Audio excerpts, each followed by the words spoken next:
Your mic EQ sounds terrible, to be honest. I would say you pointlessly wasted money on an SM7B, but I also see the Marshall back there, so wasting money whilst achieving terrible sound seems to be your thing.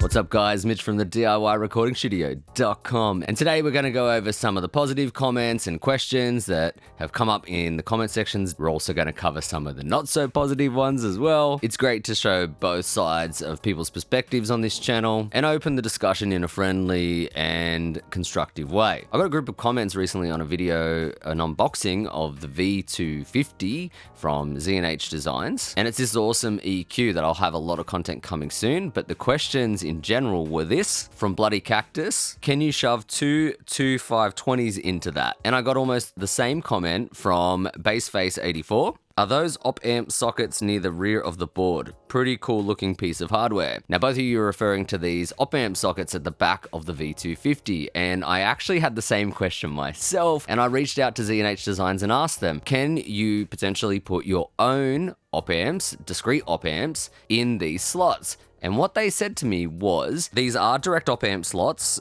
To add a direct op-amp, you would need to disassemble the two OPA 134 op-amps in the board. That said though, so that the op-amps aren't too thick, you would need more modern direct op-amps instead of old vintage ones. But yeah, I'm assuming that you're both referring to the same type of op-amp, the modern like 2520s or something like that, that you can get from companies like Cappy or Red Dots from places like DIYRE. There's a bunch of direct op-amp options that you could do, and you could definitely mod this circuit if you were into that. Maybe it'll give you a bit more character. However, I will say this, I'm using that EQ on this microphone right now, and I've been using the EQs, the V250s, on a bunch of sources, and they do sound incredibly good as they are. They're quite clean, but maybe if you're looking for some more character or saturation, that's something you guys want to do. More on that in future videos, so make sure you hit like and subscribe down below if you want to see more content, especially on those Z&H Designs EQs. They're incredible. I'm going to show you guys a bunch more about those really soon. Your mic EQ sounds terrible, to be honest.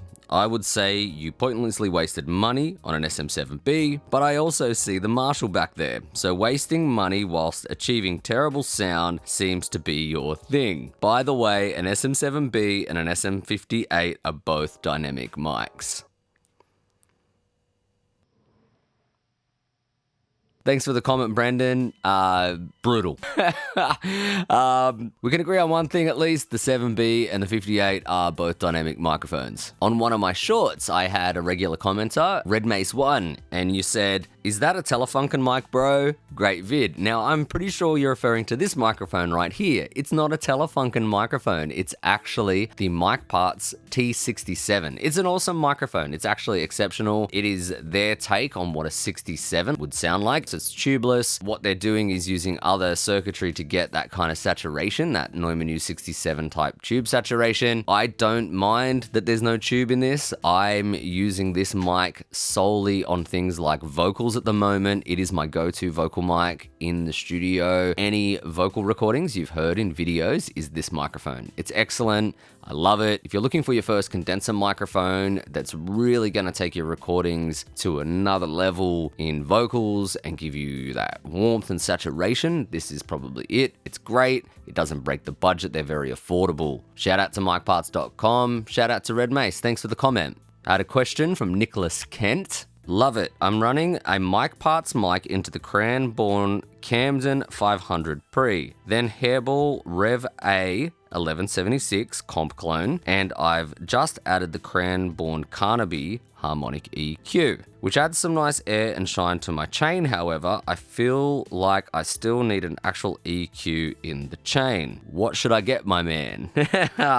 Excellent question. I'm going to assume that you are talking about a vocal chain maybe here, and it depends on what kind of character you're going for. If you're looking for a, mid-forward kind of character, you might be looking for something like an API style EQ, like the BT50s that I have. If you're looking for something cleaner, you might want something like I'm using right now. The V250s from Z&H Designs are an excellent sounding EQ, very versatile EQ as well. As I've already said in this video, I'll have more on them really soon. They're very nice on a lot of different sources and could be used on other things as well. If you're looking for something that has more saturation and character, maybe you want something more in the line of like a Neve type EQ that's inductor bass, or like an R&D Rupert Neve Designs EQ like that. It's a very challenging question because EQs can have a lot more character than people talk about. Another really affordable option if you're doing DIY is you could go a Link Audio SSL EQ as well. They're really affordable EQs and would be very versatile on a lot of sources as well. It sounds like you've got an excellent chain already there. You've got the Rev A 1176 compressor, you've got that Camden preamp, and that has the Mojo switch, so you can do like some cool saturation if you need it. So it just depends how versatile you want the EQ to be and what you're trying to build color wise and stuff like that. But it does sound like you've got an excellent chain as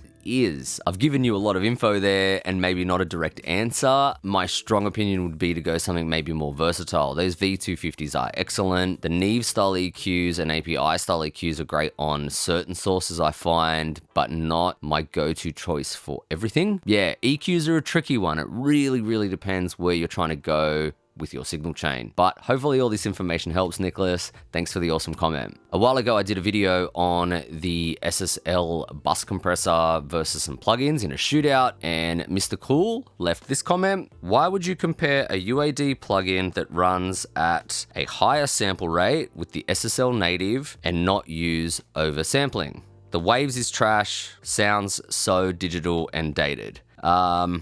Yeah, I didn't use a UAD plugin on that video. I used the native SSL plugin and the Waves plugin versus an actual hardware SSL, just to clarify that. The reason why I don't use oversampling is because I just don't use oversampling in any of my sessions on plugins. The real reason is because I don't want another option to stuff around with, and I don't feel like oversampling fixes the problem of plugins versus hardware. Oversampling doesn't really make a plugin sound or behave more like the hardware. It just stops some aliasing, which granted, hardware doesn't alias like a plugin does, but that doesn't make the plugin sound like hardware. And if you guys want to see a video demonstrating that, I can do that. Let me know in the comment section down below. And there's a lot of YouTubers that have done really extensive coverage of this, like Dan Worrell and Paul Third, on what happens when you use oversampling or don't. I'm not going to get into that. Oversampling is just another option in another string of plugins. And my biggest thing personally is that I don't want a million options when I'm mixing. I don't want to have to think, oh, should I turn oversampling on? Should I turn it off? What I've heard personally is that sometimes when you do switch to oversampling, the tonal characteristic of the plugin does change, and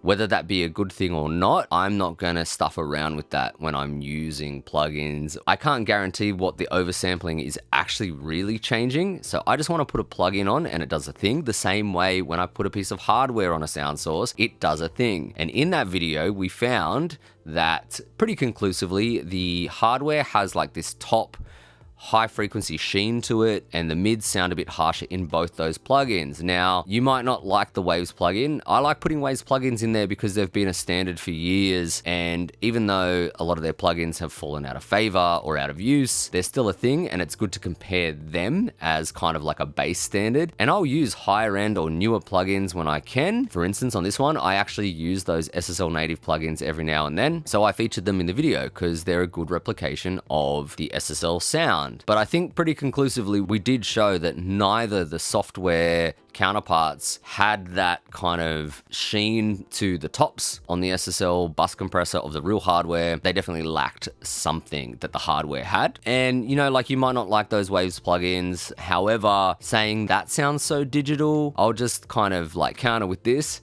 To me, all plugins actually sound digital. I think over the course of this channel, we're slowly showing what the real difference is of hardware versus plugins. And I think so far, pretty conclusively, in all the plugins we've shot out versus real hardware counterparts, we've seen that there is a difference between hardware versus software, and all plugins sound digital to me.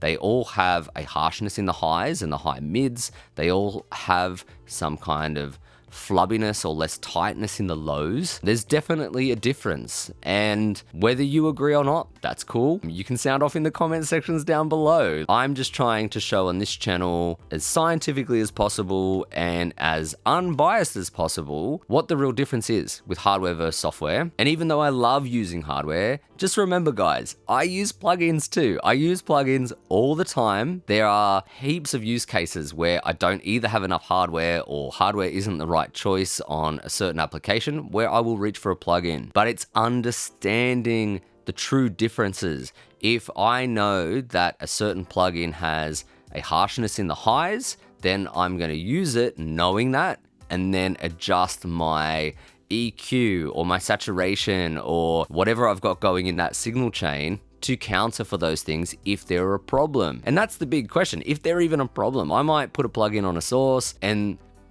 the harshness isn't a problem. You know what I mean? I just want to kind of put that out there. Thanks for the comment, Mr. Cool. Hopefully my response here cleared up a few things on how I did that test for you and what was really going on.